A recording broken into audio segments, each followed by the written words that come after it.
여러분은 미술관에 자주 가시나요? 예술이 뭔데? 라고 물으면 뭐라고 대답하시겠어요? 예술의 어원을 살펴보면 우리가 말하는 예술은 우리나라 말로는 예술, 영어로는 아트라고 말합니다.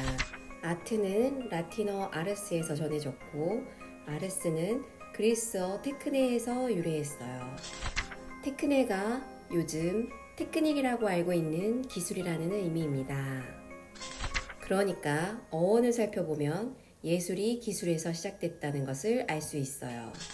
옛날에는 거의 대부분의 문화는 노동을 하지 않고 생각만을 하는 사람을 고결하다고 생각했어요. 이탈리아의 작은 도시 피렌체가 역사적으로 중요한 이유가 여기 있습니다. 지식을 이용해서 돌을 깎고 나무를 이용해 건물을 짓고 도시를 계획하는 이런 실용적인 일을 하는 사람들을 지식인으로서 처음 인정해주는 도시가 피렌체였어요. 그래서 사람들은 피렌체에서 석공은 조각가가 되고 페인트공은 화가가 되었습니다. 실용적인 일을 하던 사람들이 존경받기 시작한 장소이고 지식과 기술이 결합된 현대 문명의 시작점이 피렌체입니다. 이렇게 처음에는 모두가 기술이라고 불렸던 단어들이 여러 시대를 거치며 예술과 기술이 점차 구분지어졌어요. 아름다움에 대해 많은 학자들은 고민하고 또 고민합니다. 예술은 뭘까? 고대 그리스 철학자 아리스토텔레스는 아름다움에 대해 이런 말을 했습니다. 아름다움에도 체계가 있다. 첫 번째는 아름다운 것은 생물이든 사물이든 간에 그 여러 부분의 배열에 있어서 일정한 질서와 크기를 가지고 있지 않으면 안 된다. 균형과 조화, 비례를 중요하게 생각했습니다. 두 번째는 이성과 감성이 함께해야 하고 아름다운 것은 그 자체로 선택할 만하고 칭찬할 만한 것이어야 한다. 예술의 외관이 아닌 내적 의미 또한 중요하게 생각했습니다. 더 많은 시간이 흐른 후 18세기 철학자 칸트는 자세히 보라, 아름다운 것이 작을 수도 있다. 그리고 웅덩이에서 누군가는 흙탕물을 보고 누군가는 별이 비치는 것을 볼 것이다. 칸트는 눈에 보이지 않는 이념이 눈에 보이는 형태로 나타나는 것이 아름다움이라고 말했어요. 우리는 무엇을 볼 때 아름답다고 생각할까요? 칸트의 말처럼 같은 대상을 보면서 한 사람은 아름답다고 느낄 때 다른 한 사람은 아름답지 않다고 느낄 수 있는 걸 보면 아름다움의 기준은 매우 어려운 것 같습니다. 하지만 나에게 가치 있는 무언가를 아름답다고 생각하는 건 누구나 마찬가지일 거예요. 누군가에게는 자신이 좋아하는 악기 소리가 가장 아름답고 또 누군가에게는 아름다운 것을 보는 것이 가장 소중할 수 있어요. 여행에서 본 풍경일 수도 있고 미술관에서 본 작품일 수도 있죠. 또는 소설 속 사랑 이야기가 아름답다고 느낄 수도 있어요. 그럼 모든 예술은 아름다울까요? 뒷상의 샘을 보면 많은 생각을 하게 하지만 아름답다고 생각하지는 않습니다.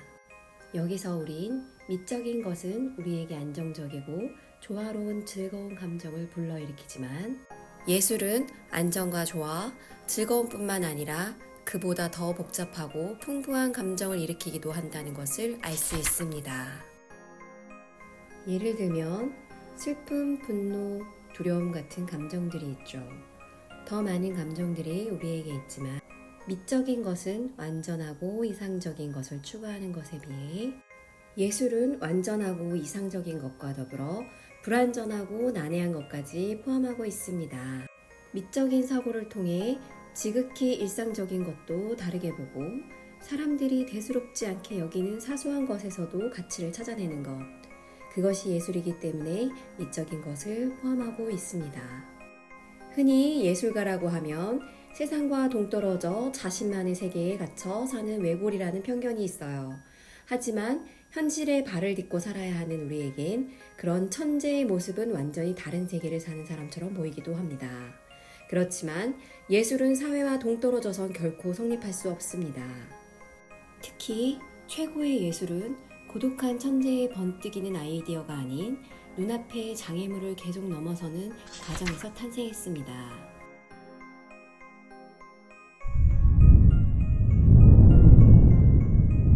때로는 대중의 호기심을 자극하고 개성을 어필하기도 하며 시대 정신을 읽고 위기를 기회로 바꾸기도 하고 그렇게 자신만의 무기를 갈고 닦은 예술가만이 오늘의 우리에게 위대한 예술가로 기억되는 것이지요.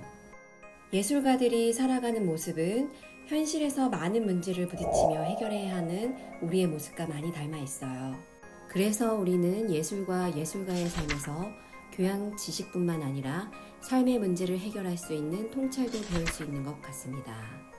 세상에 완벽한 아름다움이 있을까요? 이름부터 꽃의 도시라는 뜻을 품고 있는 아름다운 도시, 피렌체는 그야말로 도시 전체가 미술관입니다. 피렌체가 이토록 아름다운 건 르네상스인이 고대 그리스의 후예였기 때문입니다. 앞서 언급한 미의 규칙을 이어받아 새롭게 도시를 가꾸었죠. 동시대 건축가 레온 바티스타 알베르티는 그 규칙에 대해 이렇게 말합니다. 모든 사물에는 오직 하나의 조화롭고 완벽한 배열이 있다. 단 하나의 미가 있는 것이다. 미는 모든 부분의 완벽한 조화이므로 어떤 것도 더하거나 빼면 전체가 손상된다. 아무것도 더하지 말고 아무것도 빼지 말 것이며 아무것도 변화시키지 말라. 이처럼 르네상스의 수많은 건축과 예술 작품은 이런 미의 규칙을 철저히 지킵니다. 건물의 창문은 일정한 규칙에 따라 배열하고 미켈란젤로의 다비드상은 이상적인 인체 비례를 보여줍니다.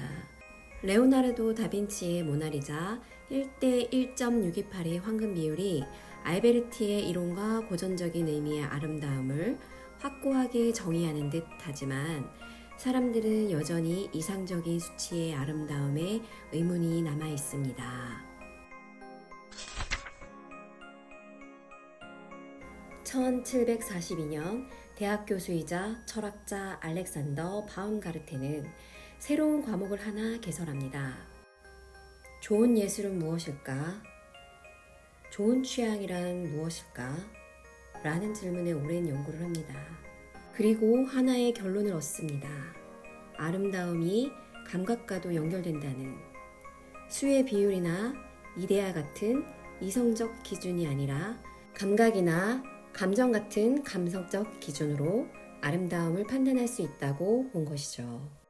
감성적 인식을 다루는 위대한 학문 미야기 바움가르텐에 의해 탄생한 것입니다. 자연스럽게 사람들은 오직 하나의 미의 공식에서 벗어나 더 넓은 의미의 아름다움에 대한 인식으로 점점 예술의 영역이 넓어져 현대에 이르면서 예술이 당연하게 여기던 이상적인 아름다움을 과감히 버리기도 합니다. 오히려 추한 것을 가져와 새로운 아름다움이라고 말합니다. 우리가 운동을 하면 근력이 좋아지는 것처럼 예술을 감상하고 일상과 자연에서 아름다움을 느끼는 것은 자연스럽게 심미안을 배우게 됩니다. 심미안을 지닌 사람은 더 이상 현실과 동떨어지는 교양 지식이 아닌 일상에서 무의미하다고 지나치는 많은 것에서 가치와 아름다움을 발견할 수 있게 되는 거죠. 예술은 우리의 삶을 아름답게 만드는 배움입니다. 저는 얼마 전 TV 방송 나 혼자 산다에서 크러쉬의 아지트를 보며 에드워드 호퍼 작품이 생각났습니다. 모든 하루의 일과가 끝난 시간, 위로받고 싶은 순간이 있습니다. 나만 찾아가고 싶은 오직 작은 바 하나에만 불이 환하게 들어와 있어요. 가게인 주인과 손님 셋이 조용히 술을 마시고 있습니다. 나만의 아지트 같은 공간. 호퍼의 작품에는 별다른 설명을 하지 않아도 하루가 힘들었던 것은 당신 혼자만은 아니야 라고 말하는 것 같습니다. 일상에서 찾아오는 슬픔, 외로움, 분노, 질투, 좌절, 씁쓸함. 이런 부정적인 감정들이 문을 두드릴 때 애써 모른 척해도 생각나서 괴로울 때가 있습니다. 에드워드 호퍼의 밤을 지새우는 사람들의 작품을 보세요. 위로가 될 거예요. 샤갈의 작품 산책에는 사랑하는 아내 벨라가 부드러운 바람에 떠밀려 공중에 떠 있습니다. 둥둥 떠 있는 벨라와 샤갈은 시골길을 거닐며 느끼는 감정은 사랑입니다. 샤갈의 작품 속 연인 벨라와의 함께하는 것이 행복임을 느낄 수 있습니다. 사랑하는 연인과 샤갈의 작품을 본다면 어떨까요? 그리고 우리에게 친숙한 애니 심슨 가족이 있습니다. 예술이 우리와 먼 곳에 있다고 느낄 수 있지만 조금만 둘러보면 우리와 늘 함께 있는 것을 알 수 있습니다. 그럼 아름다운 그림은 구체적으로 어떤 힘을 지닐까요? 런던 대학교 세미르 제키 교수는 유명 화가의 미술작품을 감상한 대상자에게 아름다움, 보통, 추함 등으로 느낌을 표현하도록 유도하고 뇌의 활성도를 관찰했습니다. 그 결과 아름답다고 평가했을 때는 뇌 전두엽 중에서도 보상계인 내측 안화 전두엽이 활성화되는 것을 발견할 수 있었습니다. 이곳은 기쁨과 보상을 담당하는 기관으로 도파민 같은 신경전달 물질을 통해 즐거움과 쾌락을 느끼게 되는 뇌 영역입니다. 시각으로 인지된 그림이 사람의 감정이나 심리 상태를 좌우하는 뇌에도 영향을 미쳐 행복감을 불러일으킨다는 얘기입니다. 예술은 나의 내면을 세상과 연결시켜줍니다. 과학적 근거에 따르면 쉴 때의 뇌의 상태에서 일할 때의 뇌는 서로 다르게 작용합니다. 두 가지 뇌가 함께 작동하는 건 매우 이례적인 현상입니다. 그러나 이 두 가지가 동시에 작동하는 경우가 있는데 바로 예술 창의성을 발휘할 때입니다. 예술은 이처럼 자신과 세상을 더 잘 이해할 수 있도록 도와줍니다. 유명한 과학자들은 모두 한 가지 이상의 예술가이자 문학가였습니다. 창의성은 무에서 유를 창조해내는 개념이 아닙니다. 이미 내 머릿속에 있는 정보들의 연결인 것이죠. 하루하루 바쁘게 살고 있는 우리에게 예술은 보이지 않지만 삶의 아름다움의 가치를 더해줍니다. 공예가이자 시인, 사상가였던 윌리엄 모리스는 말합니다.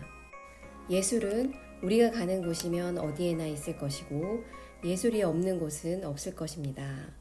조용한 시골이나 번잡한 도시에나 모두 말이죠.